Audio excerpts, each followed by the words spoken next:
Territoire d'info, Cyril Viguier. Bonjour à tous et bienvenue dans notre matinale d'info, celle de Public Sédat de Sud Radio avec la presse quotidienne régionale. Aujourd'hui, notre invitée, c'est Nathalie Kosciusko-Morizet. Bonjour. Bonjour. Merci d'être avec nous. Vous êtes candidate à la primaire de la droite et du centre et députée de l'Essonne. Et on revient avec vous évidemment sur les questions d'actualité et la politique dans un instant avec Véronique Jacquier de Sud Radio. Bonjour Véronique. Bonjour à tous. Et avec Michael Zamès de Public Sénat. Bonjour à tous. Michael. Nathalie Kosciusko-Morizet, c'était beau, c'était triste, c'est fini. J'ai noté cette phrase du Monde.fr ce matin. Vous étiez au Stade de France hier au soir. Comment avez-vous vécu la défaite des Bleus ? Bon, comme vous dites, c'était triste. Le match commençait, j'ai trouvé assez bien. Il y a eu des très belles occasions. D'ailleurs, c'était d'autant plus ralent parce qu'il y avait vraiment des belles occasions. Et puis bon, après une part de chance, elles n'ont pas été transformées. J'ai moins aimé la fin du match quand on a eu le sentiment que les Portugais jouaient un peu la montre, parce que on aurait préféré pouvoir jouer. Comment ? Manque de fair play ? J'ai moins aimé les moments où on avait l'impression qu'il attendait pour relancer le ballon. On aurait aimé pouvoir jouer toutes les occasions jusqu'au bout, même s'ils ont fait un très très beau match aussi. C'est pas le sujet. Bon, et puis voilà, c'est du foot. Véronique Jacquier. Vous pensez que François Hollande peut capitaliser quand même sur le beau parcours des Bleus, malgré la défaite en finale ? Est-ce qu'il peut y avoir un impact politique et lequel ? Vous voulez vraiment que je vous dise ? Hier soir, je n'ai croisé que des gens. Et j'en ai croisé beaucoup parce que, comme vous le disiez, j'étais au stade. Et beaucoup de monde parlait. J'ai croisé que des gens qui, pour se consoler, me disaient « Enfin, il y a une seule bonne nouvelle, c'est que François Hollande va pas pouvoir dire que c'est grâce à lui. » Donc, je ne suis pas sûre qu'il soit parti pour capitaliser sur quoi que ce soit. Dans un sens ou l'autre, je crois que les Français veulent plus de François Hollande et ça n'a aucun rapport avec le foot. Mais Nathalie Kosciusko-Morizet, il y avait de la ferveur, du rassemblement, des drapeaux, de la Marseillaise. C'était le temps de quelques matchs. Maintenant, c'est le retour à la sinistrose, comme on a connu pendant ces périodes de grève. Mais c'est vrai ça aurait fait du bien d'avoir une victoire. Parenthèse enchantée. Non, mais ça aurait fait du bien d'avoir une victoire parce que ça fait quelque chose pour le moral. Il y a quand même bon. Mais de toute façon, la situation de France est malheureusement indépendante de notre parcours en matière de foot. On a battu l'Allemagne sur le terrain, mais on ne bat pas l'Allemagne tous les jours en matière économique. On a une équipe qui allait en finale, mais on est loin d'être en finale de tous les enjeux qui sont importants pour la France et pour les Français. Chômage, la finance, voilà. Donc, il faut séparer les choses. C'est vrai qu'on est tenté d'associer la politique et le foot dans le commentaire. Aujourd'hui, on a surtout un pays qui a plein de potentiel, plein d'énergie, qui peut le montrer en des occasions comme ça. Il y a des Français, ils aiment la France, ils ont de l'énergie. Ils le montrent dans des occasions de ce genre-là. Et pour le moment, ils le réalisent moyennement dans l'espace public, l'économie, la projection vers le futur. Et c'est tout l'enjeu de l'année qui vient entre les primaires. Les primaires, parce qu'il y a la droite, il y a la gauche, la présidentielle, les législatives, tout ce cycle électoral, que de retrouver une espérance et des raisons de se mobiliser ensemble vers l'avenir. Sur l'aspect sécuritaire de l'euro, quand même, un mot, parce que bien des leaders à droite ont fustigé les fan zones, on dit ça va être l'horreur, avec le risque terroriste qui est maximal. Bon, finalement, globalement, tout s'est bien passé. Hier soir, en marge de la fan zone sous la Tour Eiffel, il y a eu une quarantaine d'interpellations. Mais enfin, globalement, en France, tout s'est très bien passé. Voilà. Est-ce que c'était pas too much de fustiger à ce point les fan zones ? Parce que la droite en a fait un combat avant, et puis maintenant, bon... Vous savez, c'est facile de le dire après. Et puis, si s'était passé quelque chose, on aurait dit exactement le contraire. Moi, je pense qu'il ne faut pas tomber dans ce genre de commentaires-là. Il y a un calcul de risque qui est fait en amont. Bon, sur le calcul de risque, il y en avait qui disaient qu'il fallait carrément pas de fan zone. Il y en avait qui disaient, et j'en étais, qu'on pouvait les faire dans des endroits peut-être plus faciles à sécuriser, comme par exemple le stade Charletti. Il y en avait qui disaient qu'il fallait les maintenir là. Bon. Puis voilà, calcul de risque. Après, ceux qui sont en charge décident. Et de toute façon, on fait en sorte que ça. Enfin, on espère. On les doigts pour que ça se passe vraiment bien. Alors, cet euro, justement, ce qui marque le coup d'envoi de la candidature de Paris pour les JO 2024, comme semble le souhaiter François Hollande et Anne Hidalgo. Alors, c'est. Que ça soit bien passé en termes d'organisation, c'est important de ce point de vue-là, parce que c'est la démonstration de la France, dans une période pourtant de pression, à pouvoir organiser de manière correcte un grand événement. Moi, j'espère vraiment que la France va gagner les JO. Je l'espère depuis le début. ça n'est pas forcément le cas de tous les responsables politiques qui, pour certains, ont fait des allers-retours sur ce Vous sujet. pensez à qui ? À Anne Hidalgo, justement, dont vous nous disiez que François Hollande et Anne Hidalgo sont à fond sur les JO. C'est une bonne nouvelle. Au début, vous savez, il y avait les communistes et nous. C'était assez curieux. Il y avait les communistes et nous qui étions pour les JO, et la maire de Paris et les centristes étaient pour l'exposition universelle. Je vous dis ça parce que Ça a bien changé. alors. mais justement, ça a aucun intérêt, c'est du passé. Si ce n'est que ça retrouve une certaine actualité, parce que sur l'expo universelle, ça a changé. Et ça, je pense que c'est un petit problème dans la durée pour pouvoir bénéficier de l'engagement de tous les acteurs. Il y a un moment où il faut prendre des positions et où il faut les tenir, parce que derrière, il y a des engagements des différents acteurs, notamment des engagements financiers, et ils ne peuvent pas se retrouver comme ça, lâchés en race campagne. Et Anne Hidalgo, elle demande aujourd'hui le retrait de la candidature de l'Expo universelle de 2025. Elle dit visiblement que tel que le projet est organisé aujourd'hui, il est fait pour perdre. Elle a changé d'avis. Moi, j'ai toujours pensé qu'on pouvait mener de front un dossier JO et un dossier exposition universelle. C'est pas exactement le même calendrier, et surtout c'est pas du tout le même type d'événement. L'exposition universelle, c'est sur 6 mois, les JO, c'est très rassemblé. Donc j'ai toujours pensé qu'on pouvait mener de front les deux dossiers, les construire tous les deux, et puis voir au bout d'un certain temps, mais le plus tard possible, où sont nos meilleures chances. On peut pas faire les deux. Mais pourquoi, Attendez, pourquoi Anne Hidalgo a-t-elle changé d'avis? On peut pousser les deux. Anne Hidalgo, au début, était contre les JO. Je vous dis, c'est quelque chose qu'on portait plutôt avec les communistes au Conseil de Paris. Ça peut paraître. Était contre les JO et était plutôt avec les centristes sur l'exposition universelle. Bon, et puis, elle s'est ralliée aux JO, tout en gardant plus ou moins le cap sur l'exposition universelle. Et puis là, elle vient de lâcher sur l'exposition universelle. Je veux dire, ça pose un problème, notamment parce que l'exposition universelle, c'est financé entièrement par des fonds privés. Donc en fait, elle met sa garantie en quelque sorte, comme maire de Paris, au lancement du projet, en demandant à des privés de venir participer. Et puis à un moment, elle les lâche. Et c'est compliqué de mobiliser les gens après dans ce contexte-là. Pourquoi est-ce qu'elle a changé d'avis? Je ne sais pas. Il faut lui demander à elle. Parce que le projet n'a pas changé, lui, en l'espace de quelques mois. Ce qui la dérange, c'est qu'elle n'est pas, elle, le leadership. Puisqu'elle l'a dit clairement, hier, elle a dit telle qu'elle est conduite, l'exposition universelle, elle ne nous permet pas de gagner. Est-ce que c'est pas Jean-Christophe Fromentin qu'elle met en cause et toute l'organisation derrière? C'est embêtant de ne pas savoir soutenir un projet sous prétexte qu'il n'est pas que à soi, parce que la vie c'est fait de collectif, surtout d'ailleurs sur des événements de ce genre-là. C'est comme les JO, vous savez. Les JO, c'est déjà comme ça qu'on a perdu la dernière fois avec Delanoë, quand chacun tirait le truc de son côté, chacun voulait que ce soit son truc. Vous vous souvenez, on était contre les Anglais. Et on pensait qu'on allait gagner, probablement avec un peu d'arrogance. Et puis les Anglais ont fait une belle candidature collective. Et nous, il y avait du tirage entre le gouvernement, la ville. Et finalement, on a perdu. Est-ce qu'on risque pas, si on a des dirigeants qui, en fait, veulent en faire quelque chose de personnel, comme on le voit sur l'affaire de l'exposition universelle, est-ce qu'on risque pas d'être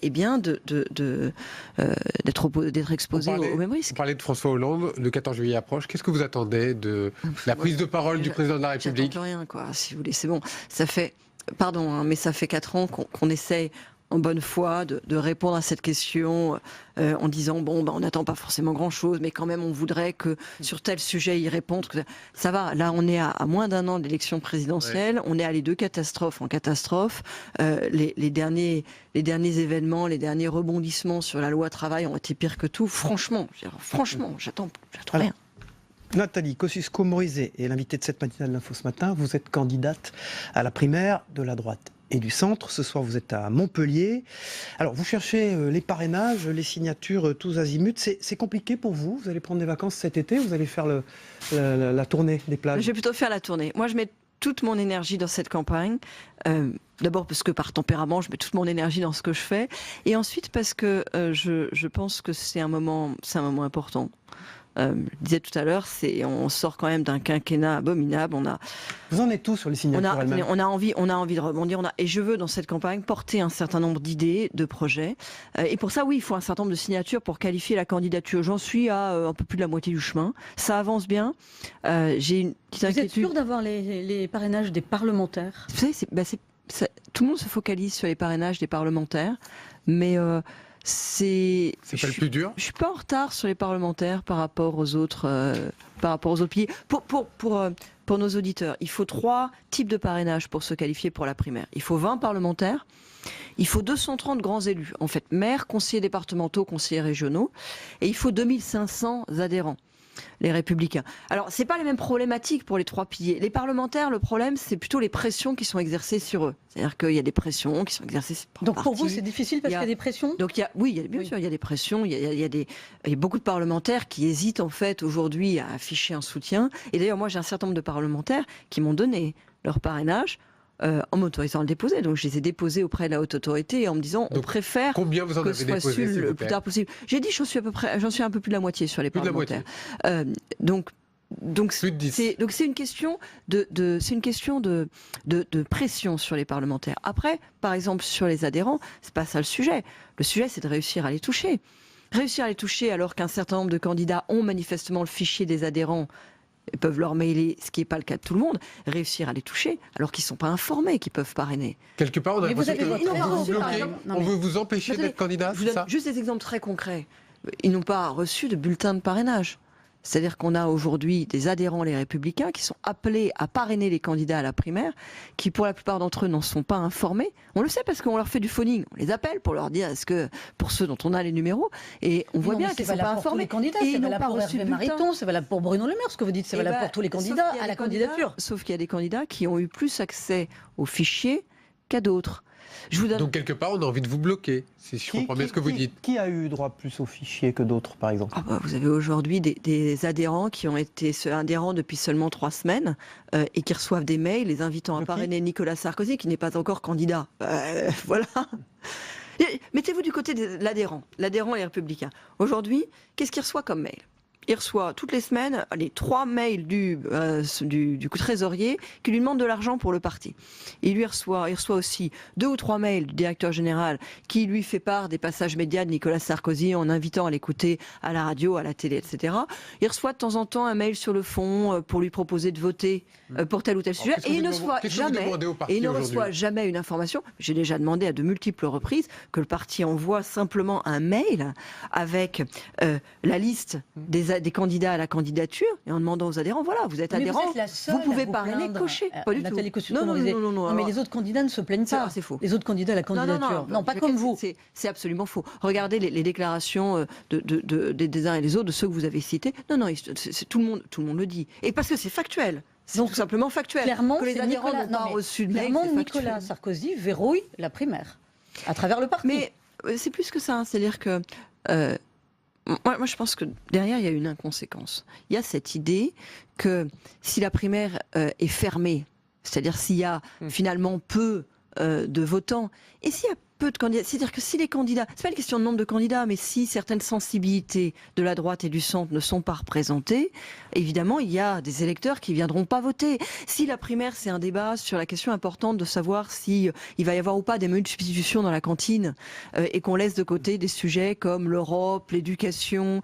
Ce que vous voulez dire, c'est qu'il y a une stratégie derrière tout ça. Ah ben, je pense que vous avez des candidats qui se disent, moins il y a d'électeurs, mieux je me porte. Et je pense que c'est de courte vue, parce qu'on a besoin collectivement qu'il y ait beaucoup de Français qui viennent voter. C'est tous gagnants ou tous perdants, cette primaire. C'est-à-dire que s'il y a beaucoup de Français qui viennent voter, le candidat qui sortira, tel qu'il soit, il aura une forte légitimité pour rassembler la famille politique, une forte dynamique pour l'élection présidentielle, une légitimité aussi derrière pour pouvoir réformer la France, parce qu'il y aura des débats importants qui auront été purgés dans la campagne pour la primaire. Et s'il y a un faible nombre d'électeurs qui viennent voter, bah derrière il y a la primaire des socialistes. Imaginez qu'ils aient plus de monde qui viennent voter. Et C'est puis, votre crainte? Il peut y moi, je avoir pense- plus de monde moi, chez je les pense que socialistes s'il y a- qu'à droite? j'en sais rien, mais je pense que s'il y a un faible nombre d'électeurs qui Il y a un viennent risque. voter, vous pouvez avoir un enchaînement de risques. Par exemple, un faible nombre d'électeurs qui viennent voter, c'est aussi un défaut de légitimité pour le candidat. Donc le risque qu'il y ait des candidats qui veuillent y aller en solo, à côté. Et justement, des candidats qui veulent peut-être Michael y aller en Zalès. solo. Il y a Emmanuel Macron qui tient un meeting demain à la Mutualité, 3000 personnes attendues, pas mal de parlementaires. Qu'est-ce qu'il représente pour vous? Bah pour le moment, un ministre de François Hollande. La question c'est de savoir s'il est prêt à représenter autre À chose. sa place, vous démissionneriez pour mener le chemin, moi, pour j'ai- prendre le chemin moi, qu'il veut j'ai- prendre? Moi, j'ai eu peut-être à me poser des questions similaires et je les ai résolues autrement. C'est-à-dire que je pense que vous ne pouvez pas vous engager sur un chemin autonome, avoir une parole de liberté. Et déclarer toutes les semaines votre totale loyauté, en l'occurrence à François Hollande. Vous ne pouvez pas, c'est pas cohérent. Or, c'est ce que Emmanuel Macron fait depuis plusieurs mois déjà. Depuis plusieurs mois, il se décale sur un certain nombre de sujets, il dit autre chose que la ligne officielle, il prend ses distances avec le président de la République, et à chaque fois qu'on lui pose la question, il explique que le président de la République est quand même formidable. Bah, écoutez... Faut choisir. Vous avez changé d'avis, Nathalie Kosciusko-Morizet, sur la PMA. Vous êtes maintenant pour la PMA pour les couples lesbiens, et c'était pas le cas il y a encore quelques semaines. Pourquoi ? Enfin, il y a encore quelques semaines, non, là vous exagérez, parce que je l'ai écrit dans un livre il y a plusieurs mois, et je l'ai déclaré il y a quelque chose comme plus d'un an. Donc non, c'est pas un changement de quelques semaines.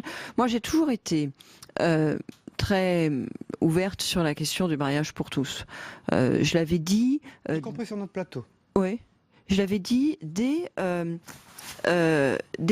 pendant notre mandature, entre 2007 et 2012. C'est-à-dire, je trouvais que on avait pris des engagements en 2007 qui n'allaient pas jusqu'au mariage pour tous, mais qui étaient des engagements vers une plus grande égalité, et qu'on aurait dû à ce moment-là les tenir, et que d'une certaine manière, on avait notre part de responsabilité dans ce débat, par ailleurs mal engagé, volontairement clivant, que le gouvernement a lancé sur la loi Taubira. Sur la question de la PMA, ce que je trouve, après en avoir beaucoup parlé, avoir beaucoup entendu sur ce sujet, c'est qu'aujourd'hui, il n'y a pas vraiment de raison, alors qu'on a le mariage pour les personnes de même sexe, l'adoption pour les personnes de même sexe, la possibilité en fait d'avoir une PMA de fait pour des personnes célibataires ou qui affichent un couple autrement, il n'y a pas vraiment de raison de refuser la PMA aux couples homosexuels. Et je ne vois pas au nom de quoi, en fait, on autoriserait la PMA pour les couples hétérosexuels et pas pour les couples homosexuels. Je pense au passage qu'il y a un sujet dont il faudrait qu'on parle, plus que celui-là, qui est la question du droit d'accès à la filiation pour les enfants, qui est un sujet différent.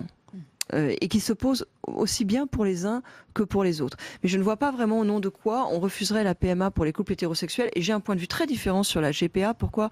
Parce que la GPA, ça pose la question de la disponibilité du corps humain, de l'utilisation du corps d'un tiers. Parce qu'on peut toujours dire que... contre la GPA. Ah, absolument contre. Et je pense que d'ailleurs, je pense que la position sur la GPA sera d'autant plus tenue qu'on en dit les raisons. Pour moi, les raisons, c'est l'indisponibilité fondamentale du corps humain, et que donc on trace des frontières qui correspondent à des principes, parce que c'est pas les mêmes motifs en fait qui amènent les uns et les autres à refuser la PMA et la GPA. Il faut faire le tri des motifs. Pour moi, le motif, c'est l'indisponibilité totale du genre humain, donc c'est non du corps humain, donc c'est non à la GPA, mais la PMA, je vois pas vraiment au nom de quoi. Après, chacun fait comme il veut pour lui-même, c'est autre chose. Merci Nathalie Kosciusko-Morizet, candidate à la primaire de la droite et du centre des députés de l'Essonne. Et alors, bon vent pour aller chercher vos signatures cet été.